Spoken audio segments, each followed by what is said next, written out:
यीशु मसीह के मीठे और मधुर नाम में आप सभी को अभिवादन। एक और बार परमेश्वर के वचन से मनन करने के लिए समय हमें दिया गया है, इसलिए हम परमेश्वर को धन्यवाद देंगे।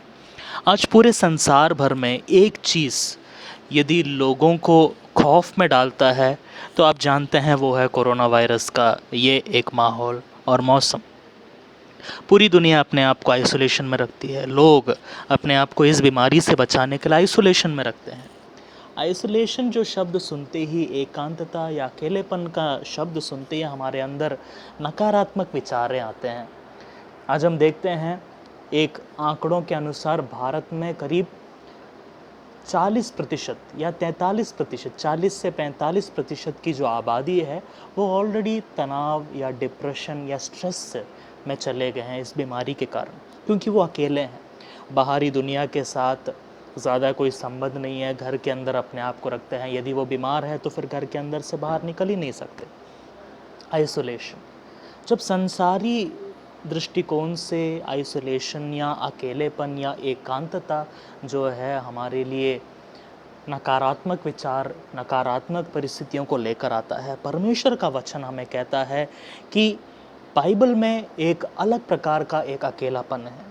अकेलेपन दोनों एक ही हैं, चाहे वो संसारी अकेलापन हो या परमेश्वरीय दैवीय अकेलापन हो। दोनों परिस्थितियों में जो व्यक्ति है वो अपने आप को अकेला पाता है, लेकिन वचन के अनुसार दैवीय अकेलापन या परमेश्वर की उपस्थिति में बिताया हुआ जो अकेलापन है वो परमेश्वर के काम करने के लिए एक ग्राउंड, एक ज़मीन बन जाता है।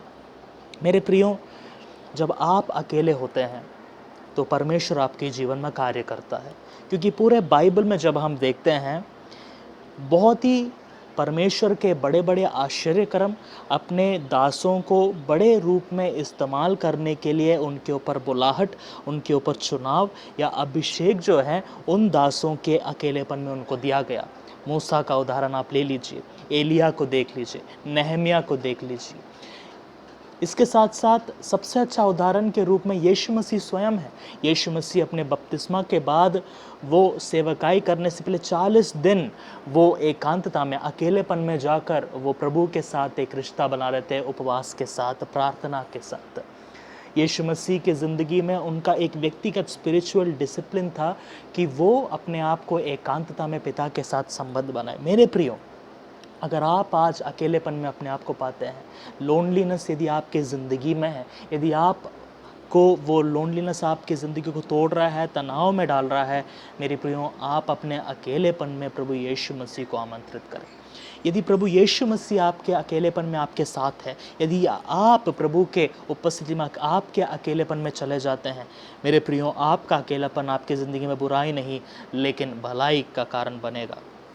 यीशु मसीह के वचन के अनुसार लूका उसके 9वें अध्याय उसके 28वें और 29वें आयत के अनुसार, जब यीशु मसीह अकेलेपन में समय को बिता रहे थे, उन्होंने अपने चेले पतरस, यूहन्ना और याकूब को लेकर पर्वत के ऊपर वो प्रार्थना करने के लिए गए, क्योंकि वो चाहते थे कि उनके चेले उस अकेलेपन को अनुभव करें। उस अकेलेपन में, उस एकांतता में, प्रार्थना के संबंध में जब वो बैठ रहे थे, उस समय उन्होंने परमेश्वर के महिमा को, मसीह यीशु को उनके संपूर्ण महिमा में उन्होंने देखा। इस कारण मैं आपको आज कहना चाहूँगा, यदि आपका अकेलेपन आपको सता रहा है, मेरे प्रियो, आप जल्दी परमेश्वर की उपस्थिति में उस अकेलेपन को अपनाएं। संसारी अकेलेपन के जैसा नहीं है परमेश्वरीय अकेलापन। परमेश्वरीय अकेलापन आपको बनाने के लिए है।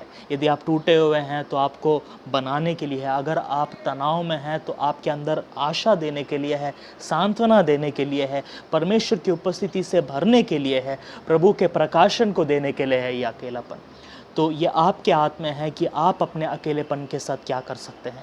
यदि आप प्रभु में नहीं हैं तो आप अपने अकेलेपन के साथ अपने जीवन के लिए हानि पहुंचाते हैं, तनाव लेकर आते हैं। लेकिन प्रभु का वचन आपको ये आशा देता है कि आज आपका अकेलापन प्रभु के काम करने के लिए एक जगह बन जाता है। इसलिए मेरे प्रियो, प्रभु के वचन के अनुसार अपने आप को समर्पित करें, अपने अकेलेपन में प्रभु को आमंत्रित करें। यह अकेलापन आपका ज़िंदगी का जो है, यह आइसोलेशन का समय आपके ज़िंदगी का जो है, आपके एक बड़े सेवकाई के लिए परमेश्वर आपको और अधिक इस्तेमाल करने के लिए अपने आप को तैयार करने का एक समय होने पाए।